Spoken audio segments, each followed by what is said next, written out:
Hi, and welcome to episode 9 of Game Talk.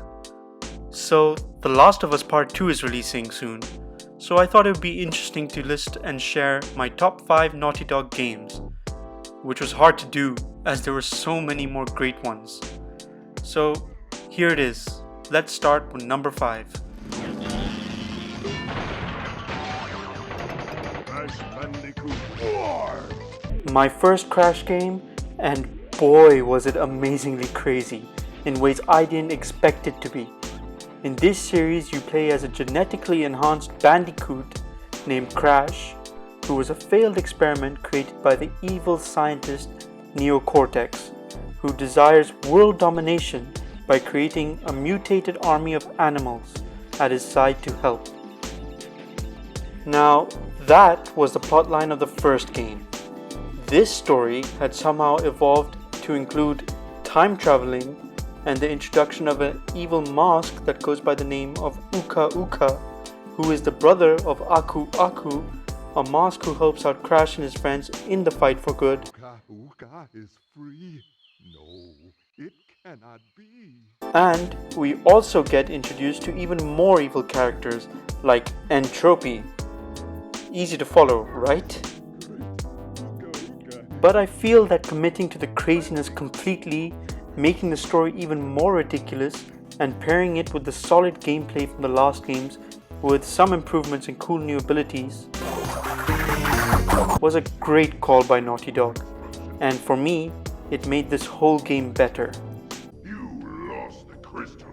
Playing through a variety of different levels with crazy gimmicks, great level design, good but sometimes frustrating boss fights, cool new abilities to use, and you also get a bazooka. Well, at the time I thought it was pretty cool. Overall, this game was a blast to play and looked equally good at the time. I am glad other people get to experience it with the remake released by Activision. I would definitely recommend it to other gamers. Game over. When will you ever learn, you miserable bandicoots?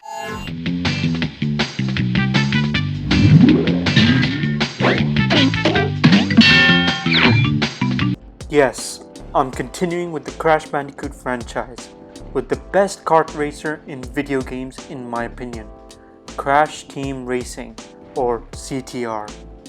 CTR was so much fun. I remember wasting countless hours playing the adventure mode, trying to beat every time trial, playing against family and friends with that damn multi-tap, and trying to unlock all the characters. And it's weird because I've never been a huge racing game fan. I mean, I think they're fine, but they definitely aren't my first choice when I'm selecting a game to play. But CTR was the exception. The game plays the same way as most racers do, but with some twists. Obviously the goal of every race is to come first, but how you come first is a different story with kart racing games. Getting weapons and hitting your opponents with them is the way to win, along with driving fast, of course. Now the story of the game is as over the top as the previous ones. This time though, the villain is an alien named Nitrous Oxide, who claims to be the best racer in the galaxy and challenges the best driver of Earth to a race.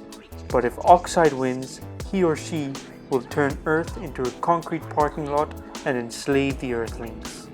So it's up to you to rise up the ranks and race other drivers to become the best kart racer to challenge Oxide and save the Earth.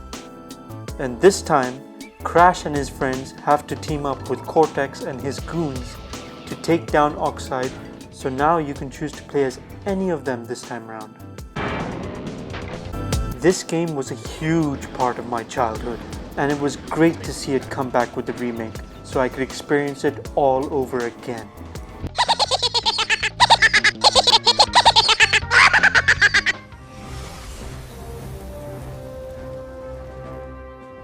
I really liked the Jak and Daxter series, and always felt that they got better as the next installment of the series came. Jak 3 though is the best one of the series for me. mainly because of the amount you can do in this world the game is set in. Want to explore the wastelands in cool buggies? You can. Want to explore Haven City? You can do that too. And you can also fly. Well, kind of. The series evolved from a simple 3D platforming game to an action one. Though it still retains its platforming, but this time you have guns and transformations to widen your combat choices. The basic gameplay is more or less the same as previous installments: jump, kick, and punch, with some other new elements for this iteration. Story-wise, we follow Jack and the crew after the win against the Metalhead leader from the previous game, and we see that war going on. Soon, Jack is exiled from the city and banished to the wastelands after being accused for supposed crimes against the same city. Banished to the wasteland for life. Jack and Daxter are then taken in by a bunch of wastelanders who have also been exiled from Haven City. The story goes on, and we find out that Jack has to save the city from bigger and darker things, and we get a few surprises along the way. I'm the real hero here. You can call me Orange Lightning. Talking about this game really makes me wish that we got Jack 4. But that doesn't seem likely. Our boy here gets all mean and nasty when you piss him off. So don't piss him off. Word to the wise. I just completed this game in preparation for part 2, and I remembered all those amazingly poignant moments that happened, like the Sam and Henry scenes, Joel's loss, and Tess's character arc. That's funny. This was my second playthrough of the game, and I'm glad I did it. I remembered how much I really enjoyed it. I liked all the environmental storytelling, picking up notes or diaries and reading about the experiences other people had in this incredibly dark world filled with no hope. Equipment is here. All of our data is here. All the personnel have gotten used to living here. I'm gonna run another test. Otherwise, this incompetence will drive me. The gameplay is also fitting for the setting. I thought Last of Us Part 2 looked very violent gameplay-wise, but I forgot that the first one was equally violent at the time. Scavenging for items, finding bullets, crafting bandages, and playing the game stealthily, trying to make no noise, really adds to the tension of surviving in the situations the game puts you in. The Last of Us does a great job in making you feel tense. Whenever I heard a clicker nearby, it really made my skin crawl. And certain scenes in the game also made me feel uncomfortable, which I'm sure is what they were trying to achieve. The journey The Last of Us takes you on is a long and emotional one that involves the characters Joel and Ellie and ends in a surprising manner, which makes you question the decision made. Overall, The Last of Us has an amazing story with some nerve-wracking gameplay. Sure, the story is not original, but that doesn't matter when the journey is so good.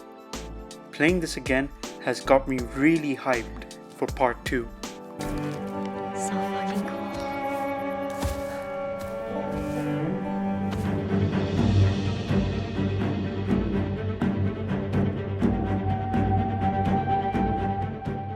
My favorite Naughty Dog game, Uncharted 4: A Thief's End. I have loved all the Uncharted games and almost put Uncharted 2 Among Thieves on this list in place of another game, but I digress. Uncharted 4 to me was great. I enjoyed every part of it. The puzzles, the different settings, the interactions between the characters, all of it is outstanding. Shit. What? It's empty. What? Oh, you're such an asshole. It's your brother. And I know it really sounds like a cliche thing to say, but it really does feel like you are playing through a movie. All the set pieces are so cinematic and crazy, and the fact that you actually play through them just makes it so much better. The gameplay was simple. Take cover and shoot with some melee combat whenever you choose. Though it did have its problems, especially the stealth portions. But that was all well hidden because of the presentation and great storytelling. In Uncharted, you play as Nathan Drake, an explorer or treasure hunter, always looking to find the next big score by looking back in history and uncovering places that were believed to be myths, like the Atlantis of the Sands or Shambhala. But every journey of his has not been easy, as danger is not very far behind in his adventures. And that goes for this one too. Okay, maybe this wasn't such a good idea!